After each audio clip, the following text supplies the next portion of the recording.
presentation, rapid detection and quantification of Campylobacter species. Aaron Booty is our speaker today. Aaron is a PhD student working with Dr. Steve Rickey in the MSA BD program. Aaron has a little bit of background. We'll let him explain that more fully to you at some time if you want to ask, but he's originally from, now I forgot. The Bahamas? The Bahamas, okay. There we go. It was somewhere in the Caribbean, but the Bahamas. And Steve's coming on. I don't know. We'll let Steve follow up with the introduction, but after Aaron moved somehow from the Bahamas to Arkansas, and that might not be too much of a challenge, but he finished a BA degree in biology at the University of Arkansas and then started working as an undergrad lab technician with Dr. Rickey. And in this role, he found his passion for research and microbiology. He finished a MS degree in food science at the University of Arkansas. And this is the challenge. Now, we all know part of the story here, but before moving then to Madison to complete his PhD program. But from the Bahamas to Madison may have been quite a sticker shock, and the adjustment to the climate, but that's what we'll let Aaron explain to you in greater detail, how he's experienced that. But today we will learn more about his research program on identifying alternate methods for the detection and quantification of the Campylobacter species.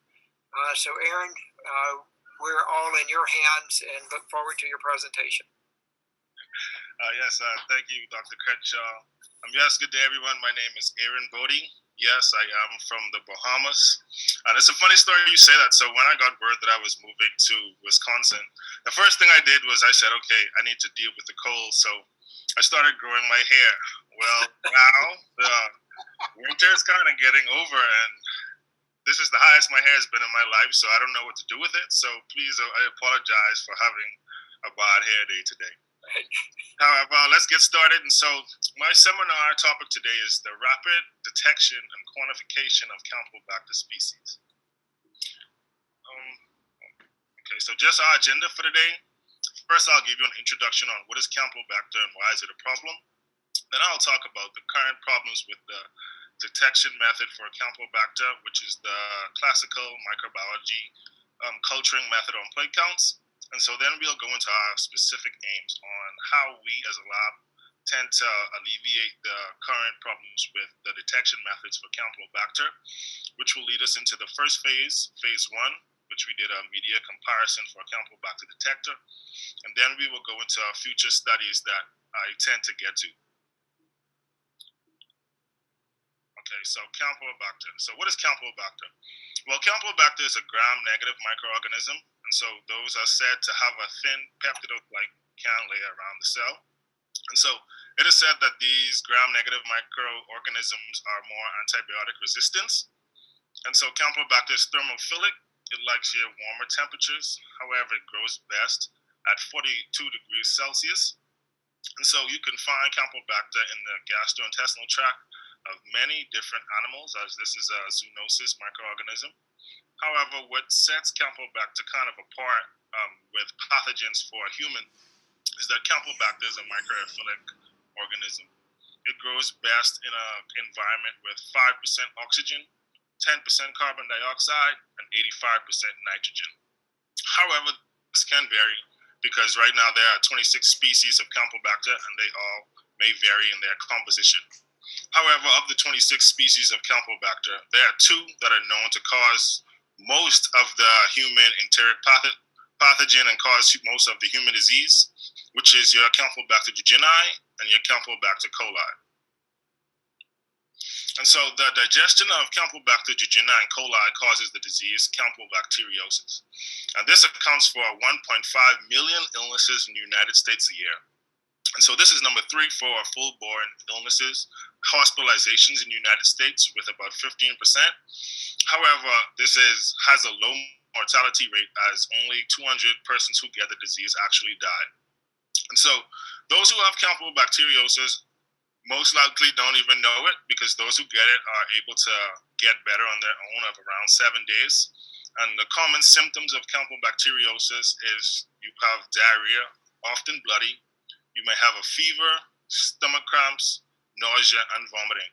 And so these symptoms actually are similar with different and more popular of human enteric pathogens, and so that's why sometimes you can actually miss that you have campylobacteriosis. However, for those 2% that have this disease, they develop which is called the Guillain-Barré syndrome, GBS, and this is a rare body disorder where the body actually damages its own nerve cells, sometimes causing paralysis and leading to the death. And so right now, the main reservoirs for Campylobacter are your house animals, so your dogs and cats, and this is a fecal oral transmission. So just make sure you're watching out for your dogs and how they kiss you. You can find them in your cattle, your pigs, sheep, and goats. And cattle now is the number 2 cause for Campylobacter, especially with Campylobacter coli. However, the number 1 transmission for Campylobacter to humans is poultry products. And we're talking about our chickens and our turkeys. And it is said from literature that Campylobacter actually colonizes the gastrointestinal tracts of chickens at 100% at a concentration of 8 logs or 9 logs. And so currently in the food industry, we are now looking for a more rapid and reliable validation method to detect Campylobacter. So now you may ask, well, what is the problem with Campylobacter validation in the food industry? Well, I'll give you the problems. And so the method for validation in the food industry that they recommend is the culturing method on media agar plates.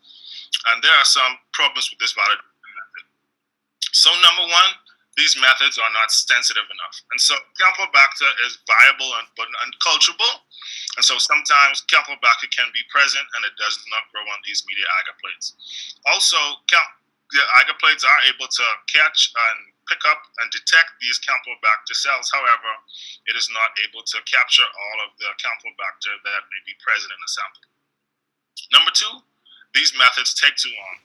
So on average, it takes Campylobacter about 24 to 72 hours to actually show up on these agar plates. And if you have a food sample or more so a raw milk sample, you know you need to get it to the consumer as soon as possible. And so waiting about 3 days actually is just out of the question. Number 3, you cannot distinguish between different species and strains. And so like I said, the 2 main, I'm just going to use these as an example, the 2 main causes for campylobacteriosis are Campylobacter jejuni and Campylobacter coli. Just running those on plates and the morphology of Campylobacter, you are not able to tell the difference. And so there needs to be another method to alleviate this. And then lastly, there are variation in strains and species. And so using the culture method, it only focuses on one way to actually isolate these Campylobacter. And like I said, there are 26 different species of Campylobacteriosis. And so the one way on plating is not going to capture the niche of 26 different Campylobacter species.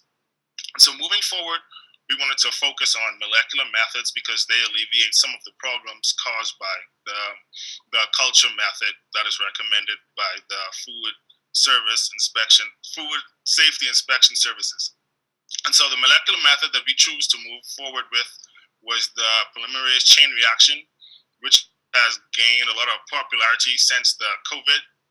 And so what a polymerase chain reaction, PCR, really does is it's a technique that amplifies and copies specific DNA fragments. And so in this example, it amplified and copied specific Campylobacter fragments. And so here we have 2 studies that compared the PCR to the culture method, and they wanted to check for the sensitivity and specificity. And so when I said sensitivity, I mean how much of the actual culture method is able to detect Campylobacter from the samples. And when I say specificity, I'm meaning how many of the actual cultures on these Campylobacter plates are actually Campylobacter jejuni and not some other species. And so in the first study, we had Granado et al. 2010, where they had 468 stool samples, and they wanted to check the sensitivity of the plate counts compared to the PCR method. And so here we had a sensitivity of 94.1%. So this showed us that of the original 468 samples, 94.1% of those were able to detect Campylobacter jejuni. So that means only 5.9% of those plates did not detect Campylobacter jejuni, which is actually really good. And compared to the specificity, all those cultures that were on the plate counts were actually Campylobacter jejuni. However, when we go to Basidi et al. 2011, of the original 242 stool samples, only 64.2% of those samples were able to culture the Campylobacter jejuni. However, of those original 64.2%, all of those colonies were actual Campylobacter jejuni. And so moving forward, we say, okay, now that we see that Campylobacter jejuni is better using the PCR method when it comes to sensitivity and specificity, we wanted to use the PCR method moving forward for our Campylobacter detection. And so here we found a real-time PCR by the Hygiena company, which is really neat. This is a AOAC approved method, and it only takes about 1.5 hours to get your results. And which makes this PCR kind of unique is it does not have a DNA extraction method. As most molecular techniques, they have a DNA extraction method, and so this alleviates a lot of the error from transferring the nucleic acid. And so a real-time PCR actually allows us to monitor the DNA application during the PCR run in real time, and it uses fluorescent probes in which the back system analyzes the fluorescent emitted from these fluorescent probes, and it gives you a plus or minus whether your Campylobacter jejuni is detected or not. And so what also makes this kind of special is this real-time PCR gives you cycle threshold values, or what we call CT values. And so these CT values tell you how many cycles does the PCR need to detect your certain sample. And so moving forward, we wanted to use these CT values or cycle threshold values to see if we can quantify different